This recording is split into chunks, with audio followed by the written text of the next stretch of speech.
एक गरीब ब्राह्मण परिवार था।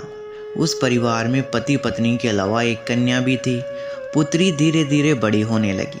समय और बढ़ती उम्र के साथ उस बेटी में सभी स्त्री के गुण विकसित हो रहे थे। लड़की सुंदर, संस्कारी और गुणी थी, लेकिन बेचारी गरीब होने के कारण उसका विवाह नहीं हो पा रहा था।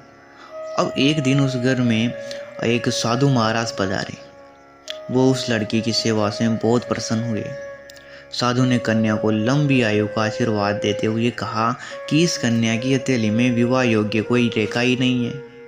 तब ब्राह्मण दंपति ने साधु से पूछा कि कन्या ऐसा क्या करें कि उसके हाथ में विवाह के योग बन जाए। कुछ देर विचार करने के बाद साधु ने अपनी अंतर्दृष्टि में ध्यान लगाया और बताया कि कुछ ही दूरी पर एक गांव में सोना नाम की एक धोबिन जाति की एक महिला अपने बेटे और बहू के साथ रहती है। महिला बहुत ही आचार विचार और संस्कार संपन्न तथा पतिपरायण है। यदि ये कन्या उसकी सेवा करें और वह महिला मांग में उसका सिंदूर लगा दें, उसके बाद इस कन्या का विवाह तो हो ही जाएगा, कन्या का वैवध्य योग भी मिट जाएगा। साधु ने यह भी बताया कि वह महिला कहीं आती जाती नहीं है। यह सुनकर ब्राह्मण ने अपनी पुत्री से धोबन की सेवा करने को कहा।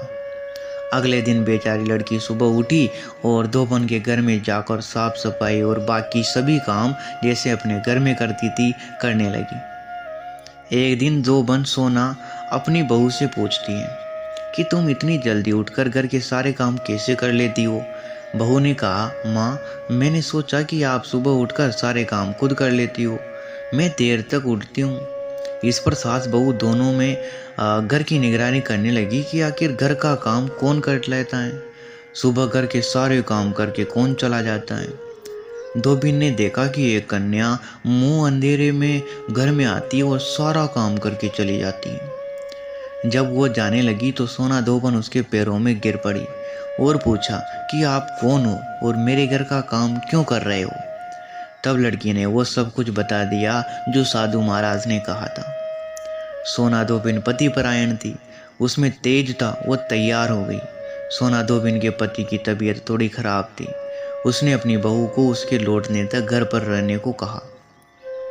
सोना धोबिन ने जैसे ही लड़के की मांग पर सिंदूर लगाया, उसके पति की मौत हो गई। इस बारे में उसे पता चला तो वो बिना पानी पिए घर से निकल गई, ये सोचकर कि अगर रास्ते में कहीं पीपल का पेड़ मिलेगा तो वो उसे भंवरी देकर और उसकी परिक्रमा करने के बाद ही जल लेगी।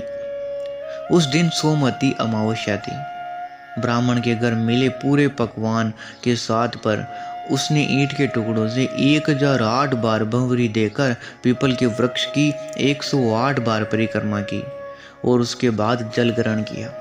ऐसा करने के बाद उसके पति के शव में फिर से जान आ गई। धोबन का पति जीवित हो गया। इसीलिए सोमवती अमावस्या के दिन से जो व्यक्ति हर अमावस्या को भंवरी देता है, उसके सुख और सौभाग्य में वृद्धि होती है। पीपल के वृक्ष में सभी देवताओं का वास होता है। इसीलिए जो व्यक्ति प्रत्येक अमावस्या के दिन न कर सके, वो सोमवार को पड़ने वाली अमावस्या के दिन 108 वस्तुओं की भंवरी देकर सोना धोबिन और गौरी गणेश की पूजा करता है, उसे अखंड सौभाग्य की प्राप्ति होती है। यह प्रचलित परंपरा है कि पहली सोमवती अमावस्या को धान, पान, हल्दी, सिंदूर और सुपारी की भंवरी दी जाती है। उसके बाद की सोमवती अमावस्या को अपनी क्षमता के अनुसार फल, मिठाई, खाने की सामग्री आदि की भंवरी दी जाती है। वो फिर भंवरी पर चढ़ाया गया सामान किसी सुपात्र ब्राह्मण, नंदद या फिर किसी भांजे को दिया जा सकता है।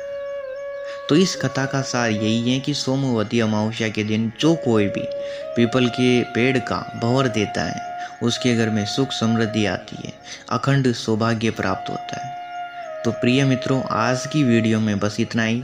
अब मिलेंगे एक नई वीडियो में, तब तक के लिए अपने चैनल को सब्सक्राइब करके ज़रूर रखें। धन्यवाद।